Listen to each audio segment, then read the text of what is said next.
All right, so here we got the solving rational equations 2 notes. So same general rules as before, except these times we'll probably have to factor a denominator before we start. So get into it here.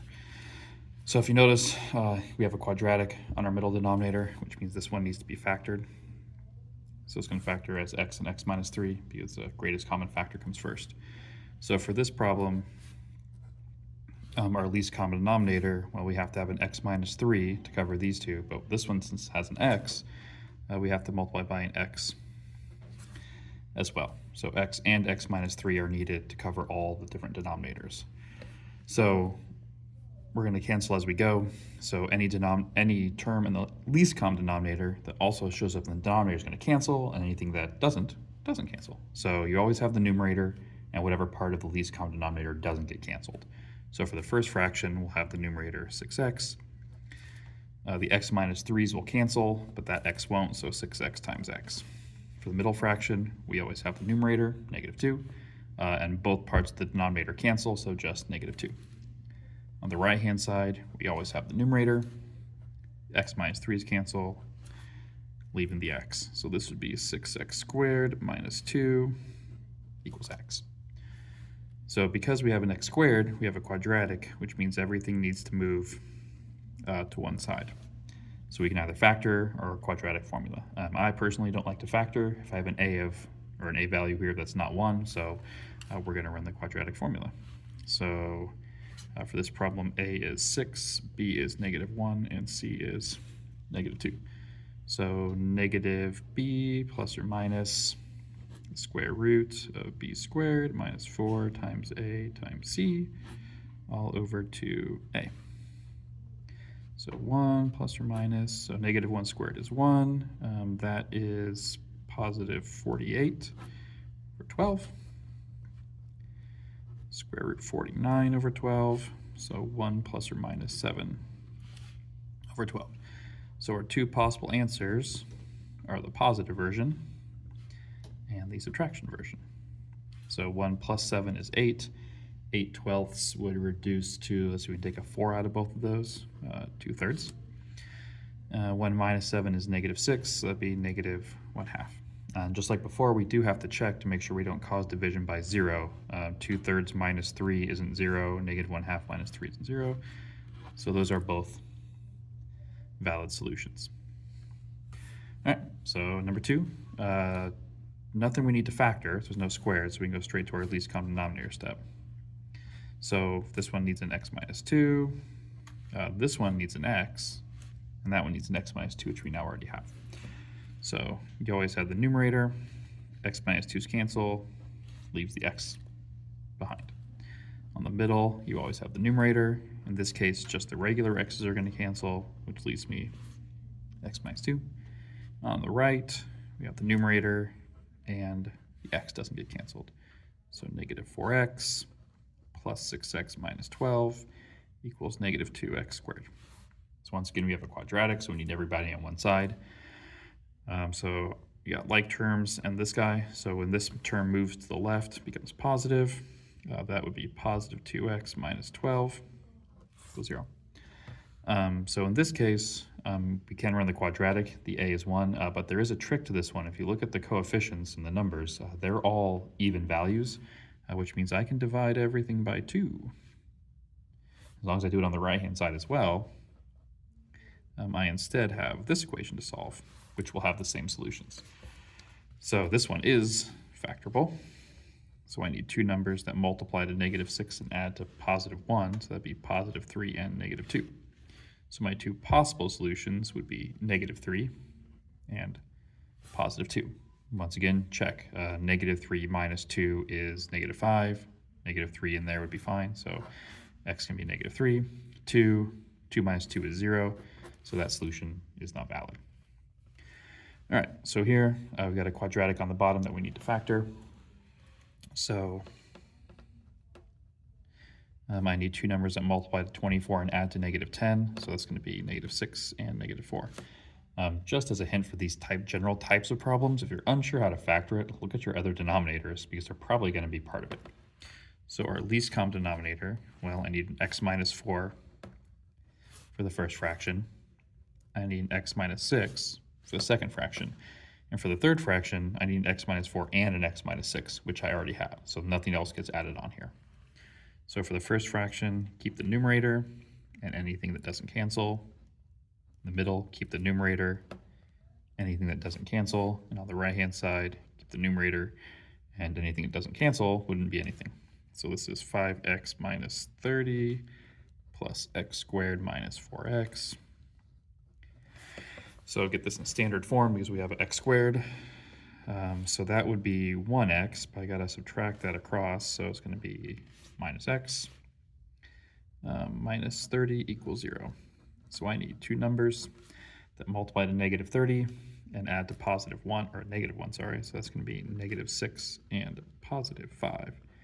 So my two possible solutions are positive 6 and negative 5. So plug 6 in. 6 minus 4 is 2. 6 minus 6 is 0.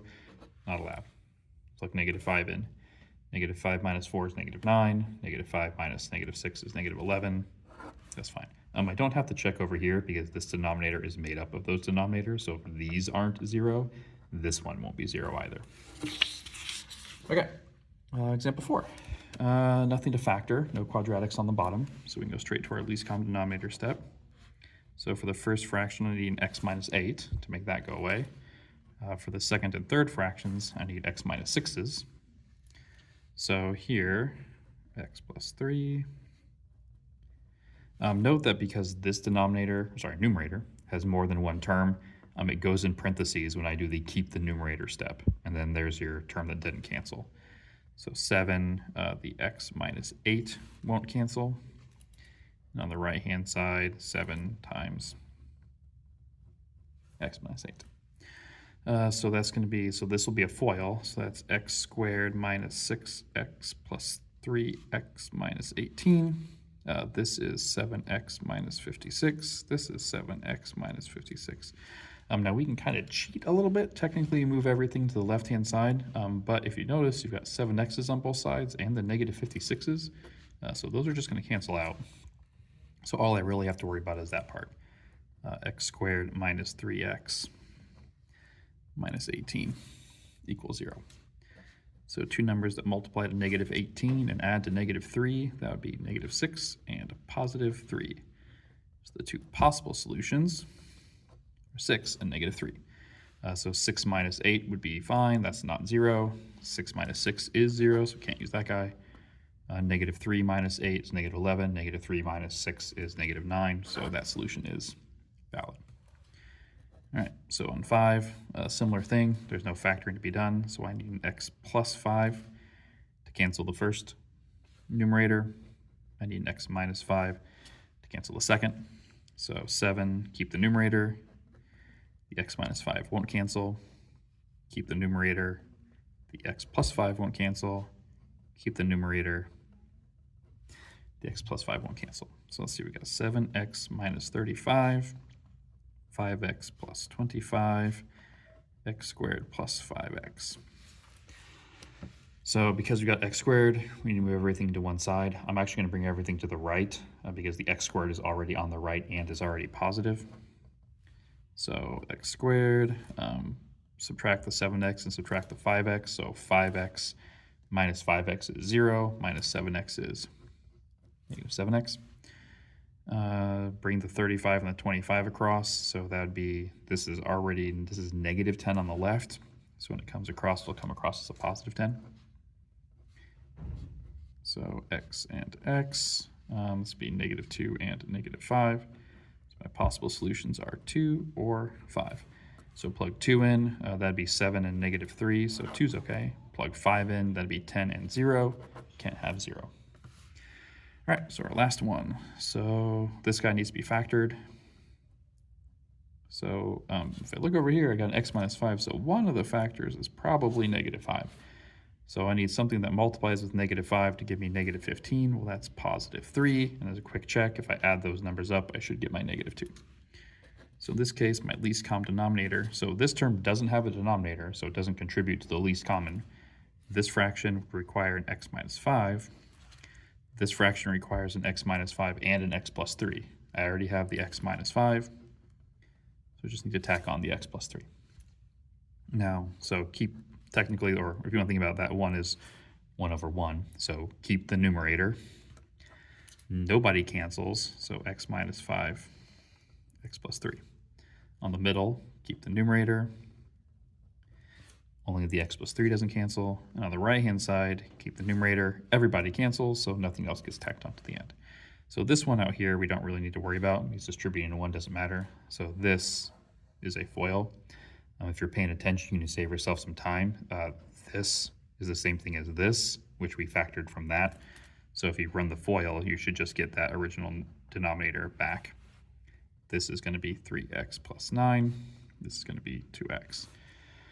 So since we've got a quadratic, x squared, everybody comes to one side. In this case, the left, because the x squared is already positive over here.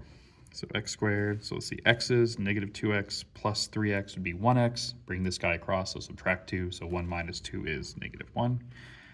And then regular numbers, we got negative 15 plus 9, which would be negative 6. So factor, x minus 3, x plus 2. The two possible solutions would be positive 3 and negative 2. So if I plug positive 3 in, that one doesn't matter here, it doesn't have a denominator. It'd be negative 2, 6. So none of those are 0. If I plug negative 2 in, I get negative 7, 1. None of those are 0. So that one actually has two possible solutions. But that brings us to the end of the section.